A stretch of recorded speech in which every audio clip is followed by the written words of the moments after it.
الوجود بذكر الإله وتصفو الحياة بنور. ظاہر سی بات ہے کہ تعارف کی محتاج نہیں ہے کہ تعارف کی وجہ سے ہم سب یہاں نیچے چلے آئے ہیں.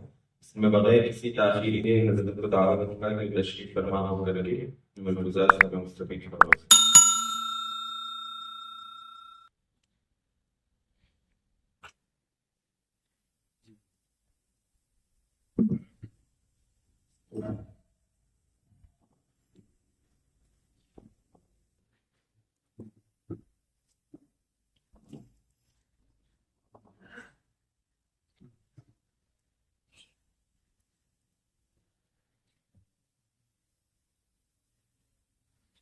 الرحيم الحمد لله رب العالمين والصلاة والسلام على سيد الأنبياء والمرسلين وعلى آله وصحبه أجمعين أما بعد فقد قال النبي صلى الله عليه وسلم ستفترق أمتي إلى 73 فرقة كلهم في النار إلا واحدة قيل من هي يا رسول الله قال النبي صلى الله عليه وسلم هي على ما أنا عليه وأصحابي أو كما قال عليه الصلاة والسلام. حضرات علماء کرام، معززین اور طلبہ عزیز، اس شہر میں میری پہلی مرتبہ حاضری ہوئی ہے اور یہ دیکھ کر بڑی مسرت ہوئی ہے کہ گجرات کے تقریباً ہر شہر میں علماء کی کثرت بھی ہے اور علماء سے محبت کرنے والوں کی کثرت بھی ہے. اس ملک کے دیگر علاقوں کے مقابلے میں جو دینی تحریکات یا دینی ایکٹیویٹیز ہیں وہ یہاں زیادہ ہیں اور دوسرے علاقوں میں نے کم پائی ہیں. دارالعلوم دیوبند اگرچہ ہمارے علاقے میں یو پی میں ہے، مظاہر علوم وہیں پر ہے، ندوہ وہیں پر ہے، بڑے بڑے ادارے وہیں پر ہیں، لیکن عوامی سطح پر جو ایکٹیویٹیز ہم یہاں دیکھ رہے ہیں وہ یو پی کے علاقوں میں تقریباً ناپید ہے. اور اس کی وجہ یہی ہے کہ اللہ تعالیٰ نے آپ کے یہاں علماء کے دلوں میں یہ بات ڈال دی ہے کہ وہ مختلف مفید کام قوم و ملت کے لیے کریں، اجتماعی طور پر کریں، اور اسی طریقے سے اصحاب خیر کے دل میں یہ بات ڈال دی ہے کہ وہ علماء کا تعاون کریں، اور اس لیے یہ باب و بہار ہمیں نظر آ رہی ہے. ہم خواہ کسی بھی ملک میں رہیں، بحیثیت مسلمان کے کچھ مسائل کا ہمیں سامنا رہے گا، خواہ ہم اس ملک میں اور اس صوبے میں رہیں یا یہ کہ ہم دنیا کے دیگر علاقوں میں، مثلا میں امریکہ میں رہتا ہوں، وہاں پر بھی یہی مسائل ہیں کہ مسلمانوں میں آپسی اختلافات بھی پائے جاتے ہیں اور اسی طریقے سے مسلمانوں کو ایک بیرونی محاذ کا بھی سامنا ہے. اندرونی محاذ بھی ہے اور بیرونی محاذ بھی ہے. سوال یہاں پر یہ ہوتا ہے کہ یہ اتنے سارے محاذ کیوں قائم ہوئے؟ کیا وجہ ہے کہ اتنا اختلاف پایا جاتا ہے؟ ایک سوال جو عام طور سے لوگ کرتے ہیں، خصوصاً اسلام قبول کرتے ہوئے، اور بعض لوگ شرارتاً یہ سوال کرتے ہیں کہ اگر میں اسلام قبول کر لوں تو پھر کس فرقے میں جاؤں؟ تو کیا میں شیعہ بنوں یا سنی بنوں؟ پھر سنیوں میں بھی میں دیوبندی بنوں کہ بریلوی بنوں؟ کون سا فرقہ میں اختیار کروں؟ چونکہ جب سبھی فرقوں کو سوائے ایک کے، اہل سنت کے، جہنم میں جانا ہے تو پھر اتنا اسٹرگل کرنے کی کہ اسلام بھی قبول کیا اور غلطی سے کسی غلط فرقے پہ چلے گئے اور اس کے بعد بھی ٹھکانہ جہنمی رہا تو کیا فائدہ ہوا؟ تو یہ پہچان کیسے ہو کہ ایک مسلمان کے جو دین میں داخل ہو رہا ہے، یا یہ کہ ایک مسلمان کی جس کی پیدائش ہی ایک مسلم گھرانے میں ہوئی ہے، وہ کس طریقے سے اپنی زندگی کو ان عقائد کے اوپر باقی رکھے کہ جن پر باقی رہتے ہوئے اس بات کی توقع اور امید کی جا سکتی ہے اللہ کی ذات سے کہ وہ اس شخص کو سزا نہیں دے گا، کم سے کم عقیدوں کے حوالے سے۔ اس امت میں جو تفریق ہے وہ کوئی نئی نہیں ہے، اس امت میں اختلاف کوئی نیا نہیں ہے، یہ اختلاف دور صحابہ سے چلا آ رہا ہے عقیدے کی بنیاد، لیکن یہ اختلاف صحابہ کے درمیان نہیں ہوا ہے، یہ صحابہ اور غیر صحابہ کے درمیان ہوا ہے دور صحابہ سے۔ مثلا آپ قدریہ کے نام سے واقف ہوں گے، یہاں چونکہ علماء کی مجلس ہے اس لیے میں زیادہ ڈیٹیل میں جائے بغیر صرف چند اصطلاحات کے ذکر پر اکتفا کروں گا کیونکہ آپ اس کو بخوبی سمجھ سکتے ہیں۔ قدریہ کے تعلق سے ایک روایت صحیح مسلم میں آتی ہے، بالکل شروع میں پہلی روایت ہے۔ یہ روایت یہ ہے کہ کچھ افراد عراق سے حجاز آئے اور وہاں ان کی ملاقات عبداللہ بن عمر رضی اللہ عنہ سے ہوئی، اور انہوں نے حضرت عبداللہ بن عمر سے یہ شکایت کی کہ ہمارے یہاں کچھ افراد ایسے پائے جاتے ہیں کہ جو قدر کے تعلق سے کلام کرتے ہیں اور یہ کہتے ہیں کہ وَأَنَّ الْأَمْرَ عُرْفٌ، کہ جو بھی بات ہوتی ہے، جو بھی معاملات ہوتے ہیں یہ کیف متفق ہیں، یعنی ان کی کوئی ایسی حیثیت نہیں ہے کہ اللہ کے علم میں یا اللہ کے پلان میں یہ پہلے سے طے ہوں، جو کچھ ہو رہا ہے یہ رینڈملی ہو رہا ہے، ہر چیز بغیر کسی تقدیر کے ہو رہی ہے۔ ایسے بھی لوگ ہیں جو اس بات پر ایمان رکھتے ہیں۔ تو عبداللہ بن عمر رضی اللہ عنہ نے یہ فرمایا کہ جب تم جاؤ تو ان سے اعلان برات کر دینا میری طرف سے کہ ہمارا ان سے کوئی تعلق نہیں اور ان کا ہم سے کوئی تعلق نہیں۔ اور اس کے بعد پھر حضرت عبداللہ بن عمر رضی اللہ عنہ نے وہ حدیث مشہور روایت کی جس کو ہم حدیث جبریل کہتے ہیں، اور اس میں اس کا جو محل استشہاد ہے وہ یہ ہے کہ جب جبریل علیہ السلام نے رسول اللہ صلی اللہ علیہ وسلم سے یہ سوال کیا تھا کہ مل ایمان، تو آپ علیہ السلام نے اس کے جواب میں قدر کا لفظ ذکر کیا تھا کہ وَأَن تُؤْمِنَ بِالْقَدْرِ خَيْرِهِ وَشَرِّهِ۔ تو اس طریقے سے اس حدیث کا تعلق اس پورے پس منظر یا کانورسیشن سے ہو جاتا ہے۔ تو قدریہ وہ فرقہ ہے کہ جو دور صحابہ میں پیدا ہو چکا تھا، شیعہ دور صحابہ میں پیدا ہو چکے تھے، اور اس کے بعد قدریہ میں جب ترقی ہوئی تو پھر یہی معتزلہ کی شکل اختیار کر گئے۔ معتزلہ کوئی الگ سے گروپ نہیں تھا، یہی لوگ ترقی کرتے کرتے معتزلہ بنے۔ تو اختلاف اس امت میں پہلے دن سے یا کہہ لیں کہ آپ صلی اللہ علیہ وسلم کی وفات کے بعد سے چلا آ رہا ہے، اور یہ اختلاف کوئی ایسی چیز نہیں ہے کہ جہاں ہوگا اختلاف کا مطلب یہ ہے کہ اب اسلام کا پیغام حق نہیں رہا، اب اسلام کا پیغام فرسودہ یا باطل ہو گیا۔ یہ کوئی ضروری نہیں ہے کہ جہاں اختلاف ہو اسی چیز کو آپ باطل مان لیں، بلکہ اختلاف وہی ہوتا ہے کہ جہاں لوگ اپنی عقل استعمال کرتے ہیں، اور بعض مرتبہ لوگ اپنی عقل کو نقل کے مقابلے پر استعمال کرتے ہیں اور نقل کو مرجوح قرار دے کر عقل کو راجح قرار دیتے ہیں، اسی لیے اہل سنت والجماعت سے یہ لوگ خارج ہو جاتے ہیں۔ تو ایک اصطلاح ہمارے یہاں اہل سنت کی رائج ہے، اہل سنت کوئی فرقہ نہیں ہے، یہ وہ جماعت ہے جو رسول اکرم صلی اللہ علیہ وسلم کی سنت اور صحابہ کرام کے طریقے پر عمل پیرا ہے، اور یہاں سے الگ الگ فرقے ان سے نکلتے رہے اور اہل سنت سے خارج ہوتے رہے۔ ایک اور اصطلاح ہے جس کو ہم بولتے ہیں اہل قبلہ۔ یہ اہل قبلہ کون ہے؟ کیا اہل قبلہ صرف وہ ہیں کہ جو قبلے کی طرف رخ کر کے نماز پڑھ رہے ہیں؟ اگر اس کا مطلب یہ ہے تو پھر قادیانی بھی اہل قبلہ ہیں، ان کو بھی مسلمان مان لینا چاہیے۔ پھر اس طرح تو بہت ساری جماعتیں ہوں گی کہ محض قبلے کی طرف رخ کر کے نماز پڑھ لینے سے ہمیں ان کو مسلمان تسلیم کرنا ہوگا، ایسا نہیں ہے۔ اہل قبلہ ایک ٹرم ہے، ایک اصطلاح ہے جس کے معنی آتے ہیں ضروریات دین کو تسلیم کرنے والا، کہ جو شخص ضروریات دین کو تسلیم کرے وہ اہل قبلہ میں شامل ہے۔ مثال کے طور پر جو شخص نماز کو اس کی حیت قضائی کے ساتھ پڑھے وہ اہل قبلہ میں شامل ہے، جو شخص ختم نبوت کو بغیر کسی تعویل کے تسلیم کرے وہ اہل قبلہ میں شامل ہے۔ اگر وہ اس میں تعویل کرنے لگے کہ نہیں جی یہاں ذلی مراد ہے اور بروزی مراد ہے اور تقسیمیں کرنے لگے تو ایسا شخص اہل قبلہ میں شامل نہیں ہے، خواہ وہ دن رات قبلے کی طرف رخ کر کے نمازی کیوں نہ پڑھتا رہتا ہو۔ تو اہل قبلہ کی بھی تعریف متعین ہے اور اہل سنت کی بھی تعریف متعین ہے۔ پھر ہمارے لٹریچر میں بہت سے اختلافی مسائل بھی ملتے ہیں، ان مسائل کو ہم دو قسموں میں تقسیم کر سکتے ہیں۔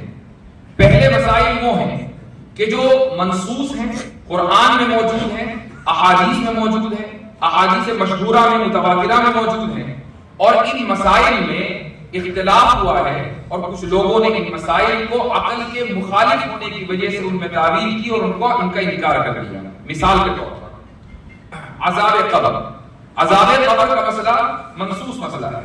کچھ لوگوں کے سمجھ میں نہیں آتا کہ جب ایک انسان کا حساب و کتاب روز جزا میں ہونا ہے تو پھر قبر میں عذاب کا کیا مطلب؟ ابھی تو حساب و کتاب نہیں ہوا اور عذاب پہلے شروع ہو گیا. نعیم قبر کا کیا مطلب؟ ابھی تو حساب و کتاب کے بعد اس کو جنت میں جانا ہے اور قبر کی آسانی اور آسائشیں پہلے شروع ہو گئی. تو جب ان لوگوں کو یہ سمجھ میں نہیں آیا تو انہوں نے عذاب قبر کا انکار کر دیا اور ان نصوص کے اندر تعویل شروع کر دی کہ جن نصوص سے ہمیں یہ پتہ چلتا ہے کہ قبر کا عذاب حق ہے.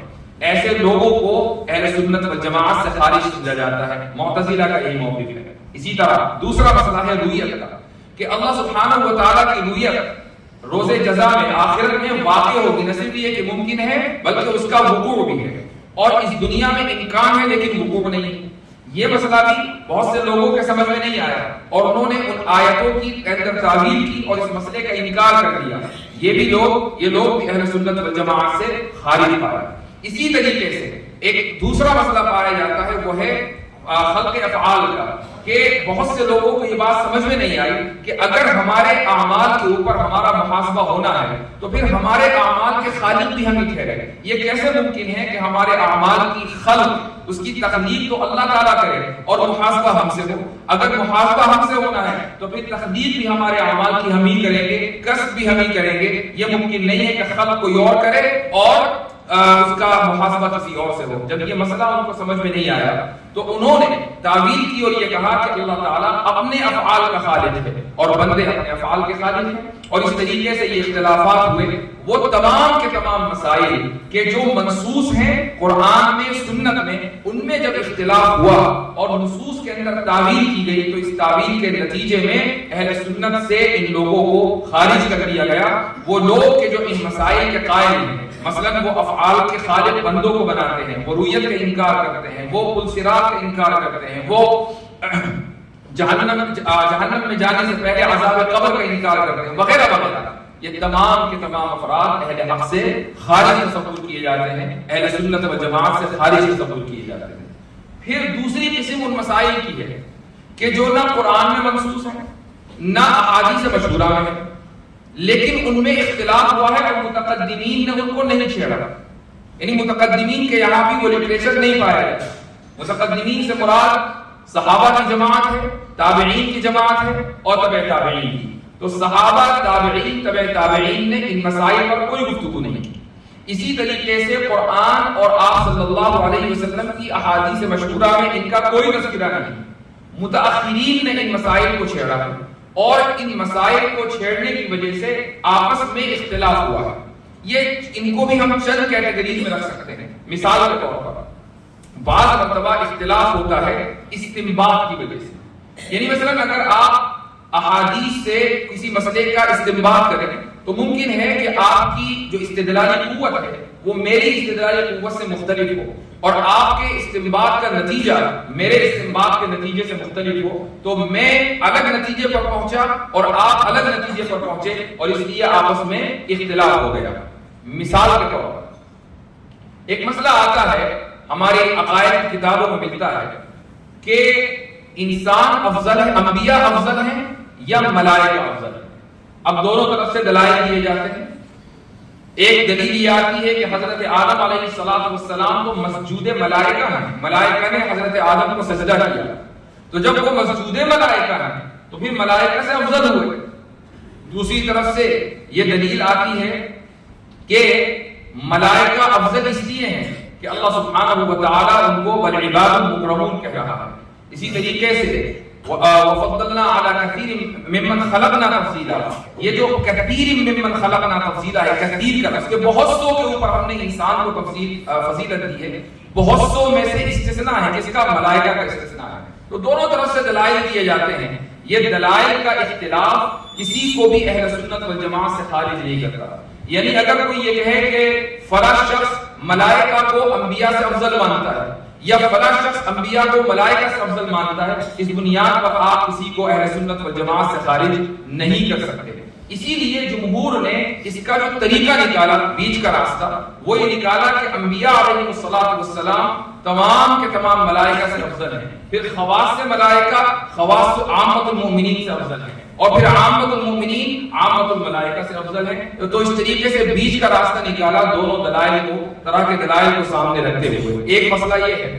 دوسرا مسئلہ یہ ہے کہ حضرت فاطمہ رضی اللہ عنہ افضل ہیں یا سیدہ عائشہ رضی اللہ عنہ افضل ہیں۔ مثلا حدیث میں یہ آتا ہے کہ فاطمہ بضعۃ منی، کہ فاطمہ میرا جگر گوشہ ہے۔ اسی طریقے سے آپ نے فرما دیا کہ فاطمہ سیدۃ نساء اہل الجنہ۔ دوسری طرف سیدہ عائشہ رضی اللہ عنہا کے بارے میں کہ فضل عائشہ علی النساء کفضل السریر علی الطعام، کہ جس طرح سریر کی حیثیت ہے کھانوں میں، وہ حیثیت سیدہ عائشہ رضی اللہ عنہا کی ہے خواتین میں۔ تو دونوں طرح کے دلائل ہمارے سامنے ہیں۔ کچھ حضرات نے کہا کہ سیدہ فاطمہ کی افضلیت حضرت عائشہ پر ثابت ہے، اور کچھ نے کہا کہ حضرت فاطمہ کی افضلیت حضرت عائشہ پر ہے، اور اس طریقے سے دونوں طرح کی رائے پائی جاتی ہے۔ تو کسی ایک رائے کو اختیار کرنے والے کو آپ اہل سنت و جماعت سے خارج قرار نہیں دے سکتے، یہ استنباط کے اختلاف ہے۔ اسی طرح بعض مرتبہ کلامی مسائل کو عقیدے کا موقوف علیہ ہونے کی وجہ سے ہمارے درمیان اختلاف پایا جاتا ہے۔ یعنی کچھ کلامی مسائل ایسے ہوتے ہیں کہ جو ہمارے عقائد کا موقوف علیہ ہیں، عقیدے ان کے اوپر ثابت ہے، قائم ہے۔ مثلا آپ میں سے بہت سے حضرات نے میبزی میں حیولہ کی بحث پڑھی ہوئی کہ بھئی حیولہ بھی ہوتا ہے، پھر صورت جسمیہ ہوتی ہے، حیولہ اور صورت جسمیہ کے اندر تلازم ہے، پھر ایک صورت نوعیہ ہوتی ہے۔ اس کو میں مختصر الفاظ میں سمجھا دوں کہ حیولہ کہتے ہیں مادے کو، کسی بھی مادے کو بغیر کسی شیپ اور فارم کے اس کو حیولہ کہا جاتا ہے۔ یہ لفظ گریک لینگویج سے نکلا ہے۔ ارسطو کے سامنے مادے کو بیان کرنے کے لیے کوئی لفظ نہیں تھا، تو اس نے اپنی زبان میں لکڑی کے لیے جو لفظ آتا ہے وہ مستعار لیا اور مادے کے لیے استعمال کرنا شروع کیا۔ لفظ گریک لفظ ہے ہائل، HYLE۔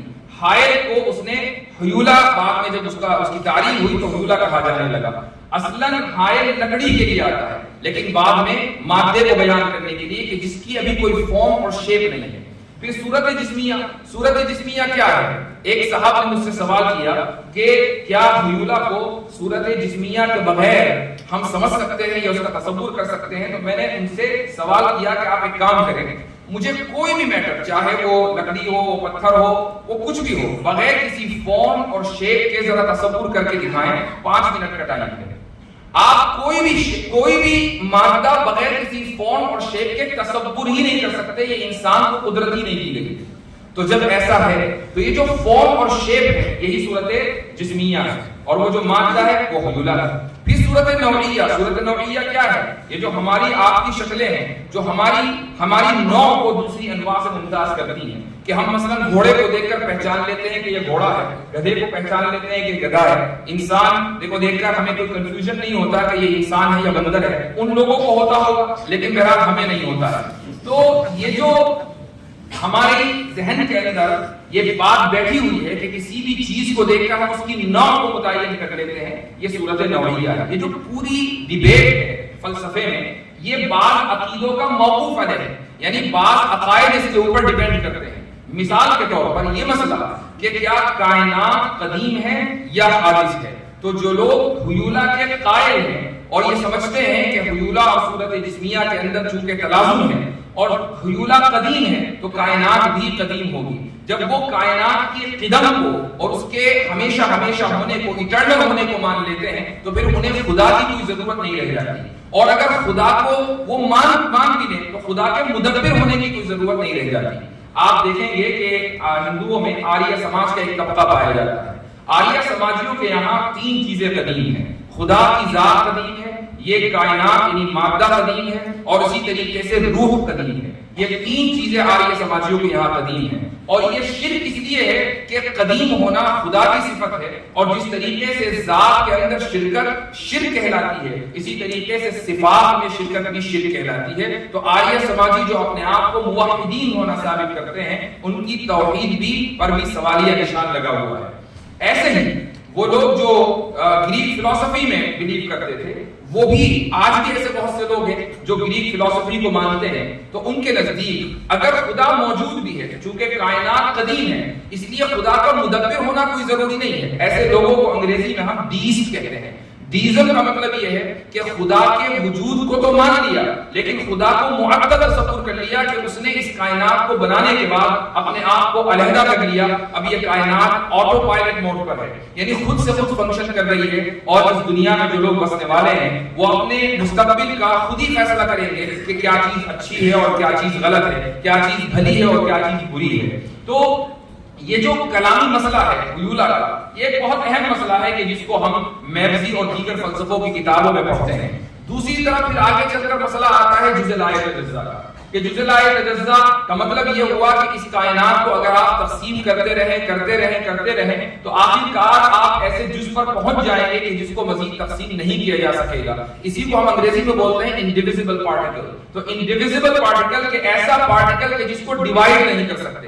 جب آپ اس کو ڈیوائڈ نہیں کر سکتے تو اس کا وجود کہاں سے ہوا؟ اس کا وجود یقیناً عدم سے ہوا, اور عدم سے وجود میں لانے والی ذات کو محدث اور موجد کہتے ہیں. تو اس طریقے سے ہم ثابت کرتے ہیں کہ خدا کا وجود ہے. تو اگر آپ حیولہ کو قدیم مان لیں گے تو جزء لا یتجزا کو نہیں ماننا جائز نہیں ہوگا, اور اگر جزء لا یتجزا کو مان لیں گے تو حیولہ کو قدیم ماننا درست نہیں ہوگا. یہ پوری کلامی بحث ہے کہ جو ہماری کتابوں کے اندر ہمیں پڑھائی جاتی ہے, میبزی میں پڑھائی جاتی ہے, شرح قائد میں پڑھائی جاتی ہے, شرح مقاصد میں پڑھائی جاتی ہے.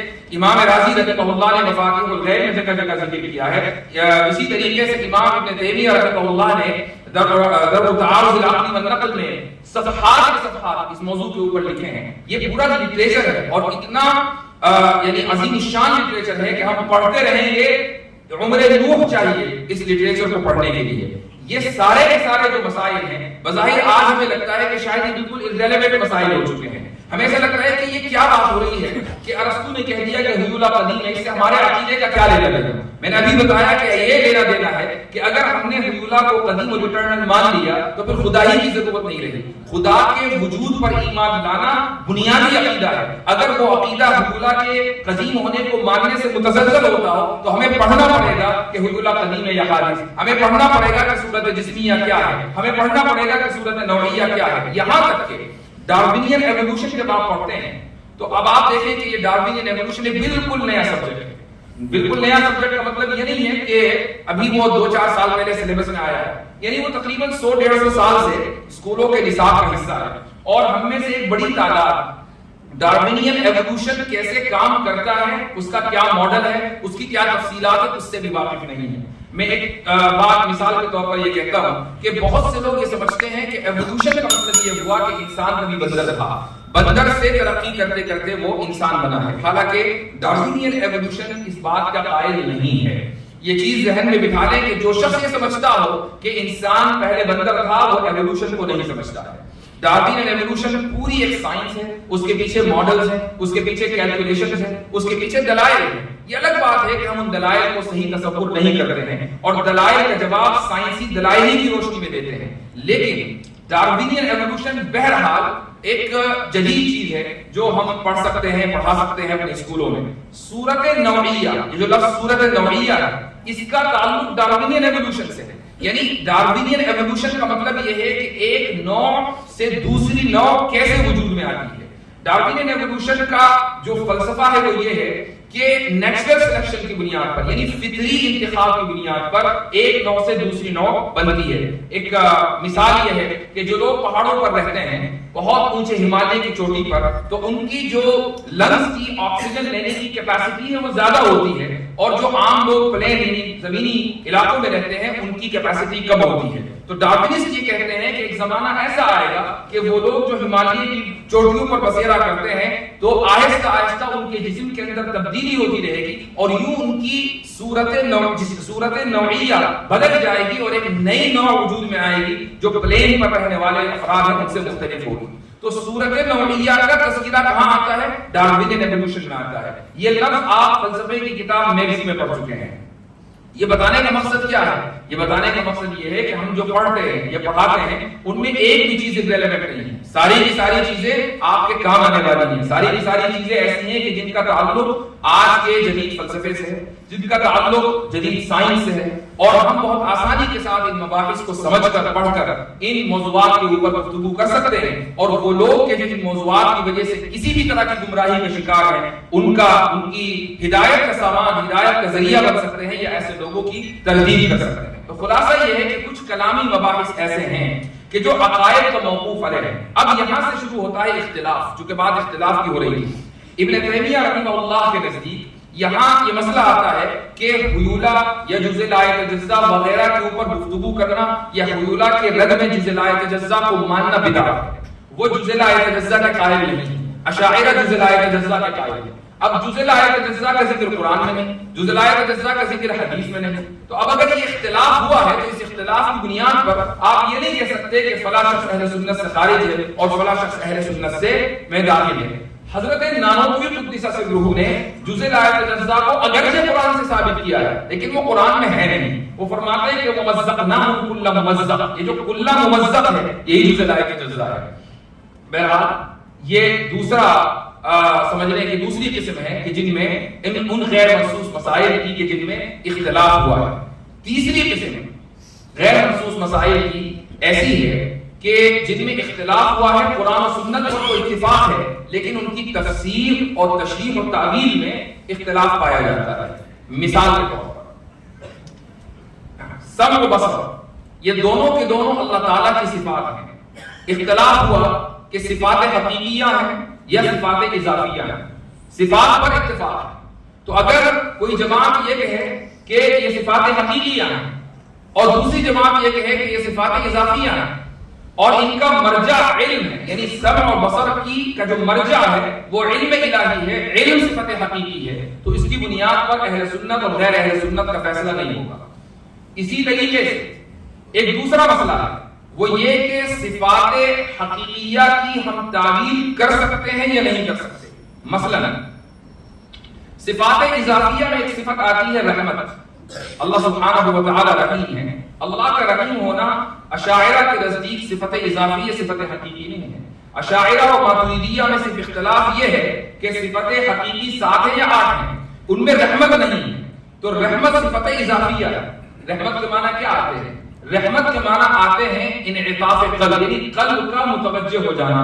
اب اللہ کے قلب تو ہے نہیں، جو کہ قلب ہوگا تو جسم بھی ہوگا، اللہ تعالیٰ تو جسم سے پاک ہے. تو جب اللہ کے لیے ہم رحمت کا لفظ استعمال کریں گے تو ہم دراصل اس انعطاف قلب کی غایت مراد لیں گے. یعنی میرا دل اگر آپ کی طرف یا آپ کا دل میری طرف اگر متوجہ ہے تو اس کا نتیجہ کیا نکلا؟ اس کا نتیجہ یہ نکلا کہ آپ لا محالہ میرے اوپر کچھ نہ کچھ احسان کریں گے. وہ احسان روحانی بھی ہو سکتا ہے، مادی بھی ہو سکتا ہے، اخلاقی بھی ہو سکتا ہے، کسی بھی طرح کا احسان ہو سکتا ہے. ایسے ہی اللہ کے لیے جب ہم رحمت مراد لیں گے تو رحمت کی غایت یعنی توجہ اور احسان مراد ہوتا ہے کہ اللہ رحم کرنے والا ہے یعنی احسان کرنے والا ہے. یہ انعطاف قلب کی غایت ہے. اب اختلاف ہوا کہ بھئی صفات اضافیہ میں تو یہ مسئلہ چل جاتا ہے، کیا صفات حقیقیہ کی بھی ہم اسی طریقے سے تعبیر کر سکتے ہیں کہ ہم صفات حقیقیہ کی غایت مراد لیں اور تعبیر کر دیں یا اس کو اس کے ظاہر پر رکھیں؟ دونوں طرح کی رائے پائی جاتی ہیں. اثری جو اسکول آف تھاٹ ہے ان کے نزدیک تعبیر نہیں کی جائے گی، اشاعرہ کے نزدیک تعبیر کی جا سکتی ہے. اب تعبیر کی بنیاد پر آپ یہ نہیں کہہ سکتے کہ فلاں اہل سنت میں داخل ہے اور فلاں اہل سنت میں خارج ہے. ہمارا جو اختلاف سلفیوں سے ہے، سو کال سلفی، ان سے یہی ہے کہ تم تعبیر کی بنیاد پر ہمیں اہل سنت سے خارج کر لیتے ہو، جبکہ تعبیر کا جو طریقہ ہے یہ اگرچہ بعد میں ہوا ہے لیکن یہ ایک غیر منصوص مسئلہ ہے. ایسا نہیں ہے کہ اللہ سبحانہ و تعالیٰ نے یا رسول اکرم صلی اللہ علیہ وسلم نے صراحتاً کسی نص میں نصوص کے درمیان نصوص کی تعبیر کرنے سے منع فرما دیا ہو اور تعبیر کرنے کو حرام قرار دے دیا ہو. تعبیر ایک ضرورت ہے اور اس ضرورت کی وجہ سے تعبیر کی جاتی ہے. تو ہمارا جو اختلافی مسائل ہیں، اختلافی فریم ورک بالکل واضح ہے. ہمیں پتا ہے کہ کس موقع پر کس کو اہل سنت سے خارج کرنا ہے، کس کو اہل سنت میں داخل کرنا ہے. ہمیں پتا ہے کہ اہل قبلہ کی تعریف کیا ہے. محض قبلے کی طرف رخ کر کے نماز پڑھنے سے کوئی شخص اہل قبلہ نہیں بنتا. اہل قبلہ سے کس طریقے سے کس کو خارج کرنا ہے اور کس کو اہل قبلہ میں داخل کرنا ہے، پورا فریم ورک ہمارے علماء نے ان 14 صدیوں میں جو علمی لٹریچر دیا ہے اس کی بنیاد پر تیار کر دیا ہے. وہ فریم ورک آپ کو مدارس کے اندر پڑھایا جاتا ہے، وہ فریم ورک آپ کو مدارس میں سکھایا جاتا ہے کہ جس کی بنیاد پر ہم یہ طے کرتے ہیں کہ کون سی چیز قرآن و سنت کے مطابق ہے اور کون سی چیز قرآن و سنت کی مخالف ہے. کیسے معنی علیہ واصحابی کا ظہور ہماری زندگی میں ہوگا اور کیسے نہیں ہوگا، اس فریم ورک کے مطابق یہ طے ہوتا ہے. مدارس کے نصاب میں کلامی اسکول تین ہیں، 3 اسکولز آف تھاٹ ہیں، اور تینوں جو مکاتب فکر ہیں وہ ہمارے نظام تعلیم کا حصہ ہیں۔ 3 اسکول آف تھاٹ کون سے ہیں؟ 3 مکاتب فکر۔ پہلا ہے اثری، کہ جس کے ماننے والے اور جس کو پروموٹ کرنے والے امام احمد بن حنبل اور ان کے صاحبزادے عبداللہ بن احمد بن حنبل ہیں۔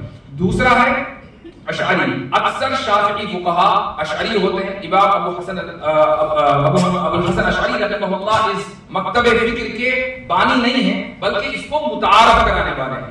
ایسا نہیں ہے کہ اس فرقے کا تعلق ابو الحسن اشعری سے، اس سے پہلے اس کا کوئی وجود نہیں تھا، بلکہ اس کا تعارف ابو الحسن اشعری رحمہ اللہ نے کرایا، اور اس مناسبت سے انہی کے نام سے یہ جماعت مشہور ہوئی۔ شافعی فقہا کی اکثریت اشعری ہوتی ہے۔ پھر ابو منصور الماتریدی رحمہ اللہ ہیں کہ جنہوں نے کلامی مباحث کا تعارف اپنے انداز سے کرایا، اور حنفی فقہا کی اکثریت ماتریدی ہوتی ہے۔ ہمارا جو درس نظامی ہے اس میں یہ تینوں مکاتب فکر آ گئے۔ العقیدۃ الطحاویہ امام طحاوی رحمہ اللہ کی لکھی ہوئی کتاب ہے۔ امام طحاوی اثری مکتب فکر سے تعلق رکھتے ہیں، اور اس کے بعد پھر شرح عقائد ہے کہ شرح عقائد امام نصفی اور تفتازانی کی لکھی ہوئی مشترکہ کتاب ہے۔ امام نصفی رحمہ اللہ ماتریدی ہیں اور امام تفتازانی رحمہ اللہ اشعری ہیں۔ تو اس طریقے سے ہم اپنے درس نظامی میں جب عقیدہ پڑھتے ہیں تو تینوں اسکولز آف تھاٹ پڑھتے ہیں، اور یہ اس لیے پڑھتے ہیں کہ تاکہ ان تینوں اسکولز آف تھاٹ پر ہماری گہری نظر ہو۔ ہمارے بعض علماء میں کچھ حضرات اثری بھی تھے، یعنی اکابر میں کہہ رہا ہوں،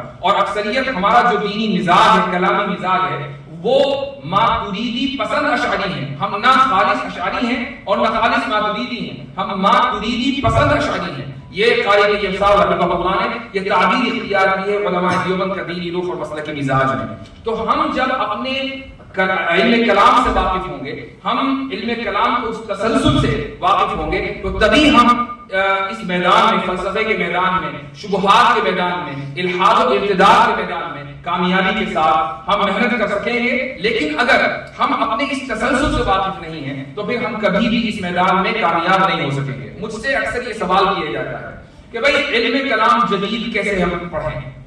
میں اس کا جواب صرف یہ دیتا ہوں کہ اگر آپ نے علم کلام قدیم نہیں پڑھا تو آپ علم کلام جدید نہیں پڑھ سکتے، بلکہ حضرت تھانوی رحمہ اللہ کی زبان میں علم کلام جدید کوئی چیز ہی نہیں ہے۔ علم کلام جدید کیا ہے؟ وہ صرف نئی مثالوں کا نام ہے۔ میں نے ابھی سورۃ نوعیہ کا انتباہ ڈارون ایوولوشن کے اوپر کیا، مثال نہیں ہو گئی یہ علم کلام جدید ہے۔ کیا سورۃ نوعیہ کو آپ نے علم کلام قدیم میں نہیں پڑھا تھا؟ بالکل پڑھا تھا۔ تو اگر آپ علم کلام قدیم سے واقف ہوں گے تو صرف مثالوں کو اپ ڈیٹ کرنا آپ کا کام ہوگا، اور اپ ڈیٹ کر رہی وہ کلام جدید بن جائے گا۔ لیکن اگر مثالیں قدیم ہوں گی تو ظاہر ہے کہ آپ کے کلام میں وہ تاثیر نہیں ہوگی، لوگ اس کو سمجھ نہیں پائیں گے۔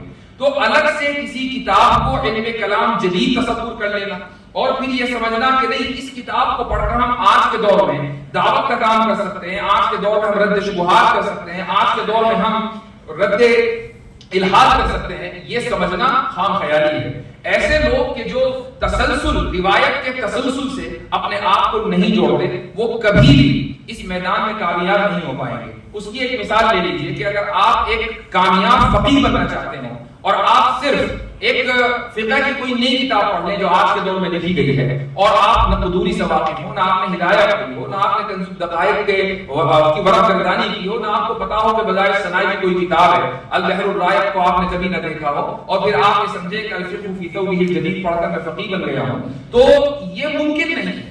آپ کو اپنی اس فقہی روایت سے، تسلسل سے جوڑنا پڑے گا، تب جا کر آپ فقیہ بنیں گے۔ اسی طریقے سے محدث، اگر کوئی شخص مثلا حدیث کی کوئی نئی کتاب، ریاض الصالحین، یا مثلا فضائل اعمال، یا مثلا منتخب حدیث، کوئی بھی کتاب جو آج کے دور میں لکھی گئی ہے، اور چاہے اس کا تعلق فضائل سے ہو کہ مسائل سے ہو، وہ پڑھ کر اپنے آپ کو محدث قرار دے دے، ممکن نہیں ہے۔ اس کو تسلسل سے اپنے آپ کو جوڑنا پڑے گا، اس کو جانا پڑے گا صحیح بخاری تک، اور اگر واقعی حقیقی معنوں میں محدث بننا ہے تو اس کے پیچھے بھی جھانکنا پڑے گا کہ صحیح بخاری سے پیچھے بھی کتابیں لکھی گئی ہیں، مصنف ابن ابی شیبہ، مصنف عبد الرزاق، اور کون کون سی کتابیں ہیں۔ اس پورے تسلسل کو جب آپ اپنے سامنے رکھیں گے تبھی آپ ایک کامیاب محدث بن سکیں گے۔ یہی صورتحال عقیدے اور کلام کے تعلق سے ہے کہ آپ کو اگر متکلم بننا ہے تو علم کلام جدید کوئی چیز نہیں ہے، آپ کو اس تسلسل سے اپنے آپ کو جوڑنا پڑے گا۔ آپ کو پڑھنا پڑے گا کہ غزالی نے کیا لکھا ہے، آپ کو پڑھنا پڑے گا ان مباحث کو جو غزالی اور ابن رشد کے درمیان ہوئے ہیں، آپ کو جاننا پڑے گا کہ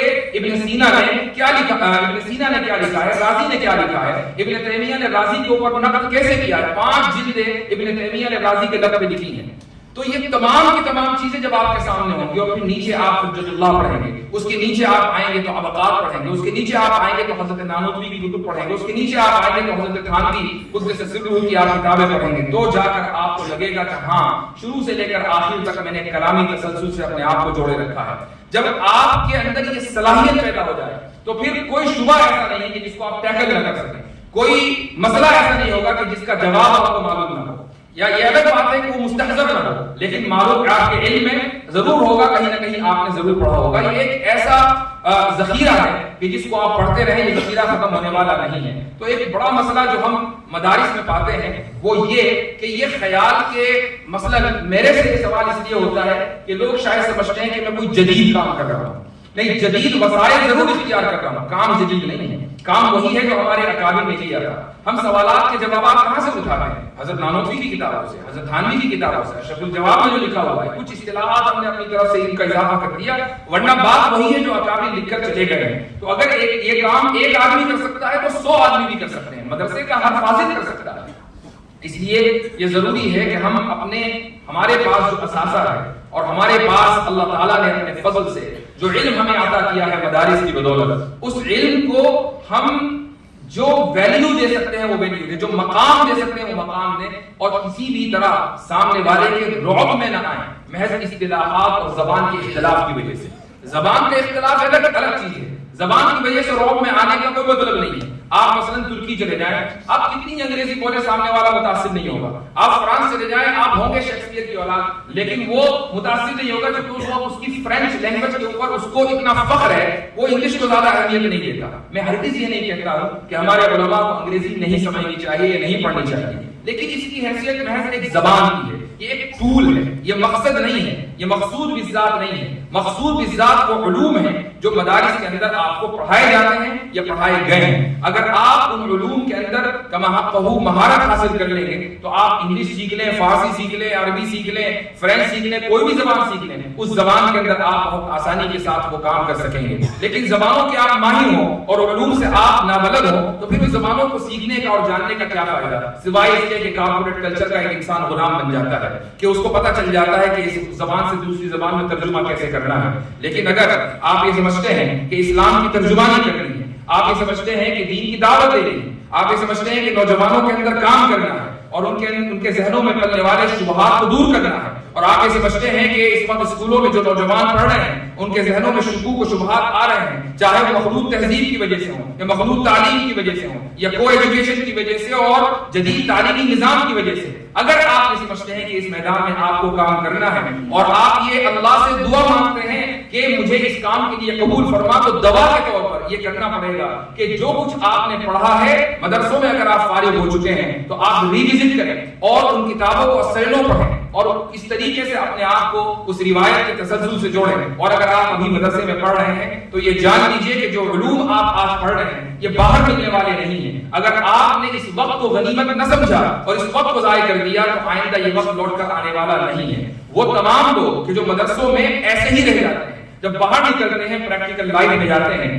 عملی زندگی میں دیکھتے ہیں کہ بہت سارے سوالات ان کے سامنے کھڑے ہیں تو ان کو جوابات نہیں ملتے اور پھر وہ دوسرے علماء کی طرف رجوع کرتے ہیں۔ اس لیے آج کے اس وقت کو غنیمت جانیے اور جو نصابی کتابیں ہیں، خصوصاً جو اصول کی کتابیں ہیں، مثلا اصول فقہ کی کتابیں ہیں، شرح اور اسی طریقے سے عقائد کی کتابیں ہیں، فقہ کی کتابیں ہیں، اصول تفسیر کی کتابیں ہیں اور اصول حدیث کی کتابیں، ان اصولی مباحث کے اوپر آپ اپنے علم کو پختہ کریں چونکہ یہی سوال آپ کے سامنے آنے والے ہیں۔ تو یہ چند ملاحظات تھے کہ میں نے سوچا کہ آپ حضرات کے سامنے رکھ دوں۔ مجھ سے یہ کہا گیا تھا کہ اصل یہ مجلس سوال و جواب کی ہے اور اگر سوال و جواب کا سیشن چلنا ہے تو میں سمجھتا ہوں ٹائم کتنا ہو گیا، 1:11:19 اور ہمارے پاس 40 منٹ ہے، تو 40 منٹ کے قریب یا 30-35 منٹ کے قریب یہ گفتگو ہوئی، باقی 40 منٹ سوال و جواب کی نظر انشاءاللہ کر لیں گے۔ میرا ایک معمول ہے اور میں اکثر اس چیز کو انکریج بھی کرتا ہوں، وہ یہ کہ اگر ہم دینی اجتماع کریں جیسے یہ ہے ماشاءاللہ، تو اس میں اس بات کی کوشش کریں کہ ٹریفک ون میں نہ ہو، بلکہ اگر کوئی مقرر اپنی بات کر رہا ہے تو سوال و جواب بھی ہونے چاہیے۔ لوگوں کے ذہنوں میں ایک دم سوالات ہیں، اچھا اور سوال بھی معیاری ہونے چاہیے، یہ مجھے امید ہے کہ معیاری ہوں گے. یہ بات میں نے اس لیے کہی ہے کہ ابھی تھوڑی دیر پہلے گاڑی میں ہم آ رہے تھے تو یہ بات چل رہی تھی کہ جب ہم لائیو سٹریمز کرتے ہیں اور عوام الناس سے ہمارا آمنا سامنا ہوتا ہے تو ہمارے پاس جو سوالات آتے ہیں وہ بہت معیاری ہوتے ہیں اور عجیب و غریب قسم کے ہوتے ہیں. بلکہ بعض علماء نے تو یہ کہا کہ ایسے سوالات ہم نے کبھی سوچے ہی نہیں کہ جو سوالات عوام الناس آپ سے وہاں آ کر لوگ کرتے ہیں. تو لیکن پھر میں بہت سے مدرسوں میں گیا اور مدرسوں کے طلباء سے ہم نے انٹریکشن کیا تو مجھے لگا کہ ان کے معیار کو بلند ہونا ان کے معیار کا بہت ضروری ہے. ان کے ابھی سوالات وہ نہیں ہیں جو عوام الناس کے ہیں, تو شاید اس لیے کہ عوام الناس سے ابھی واسطہ مطلب نہیں پڑا ہے. تو یہ معیاری سوال کا ہونا بھی ضروری ہے اور سوال کرنا بھی ضروری ہے. تو انشاءاللہ ہم یہ لیٹس اوپن دا فلور اور آپ کے جو سوال ہوں گے تو میں کوشش کروں گا کہ صحیح سے جواب دے پاؤں اگر میرے پاس ان کا علم ہوگا.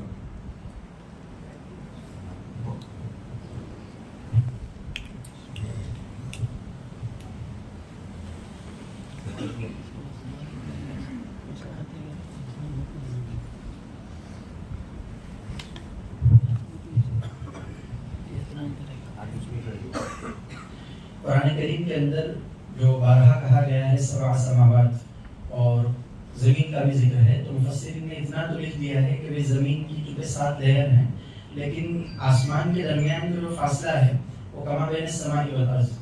تو اس وقت کی جو گیلیکسی ہے کہکشاں ہے اس کو ہم کہاں بتلا سکتے ہیں اس وقت کی سائنس کے مطابق کہ یہ 7 آسمان ہیں؟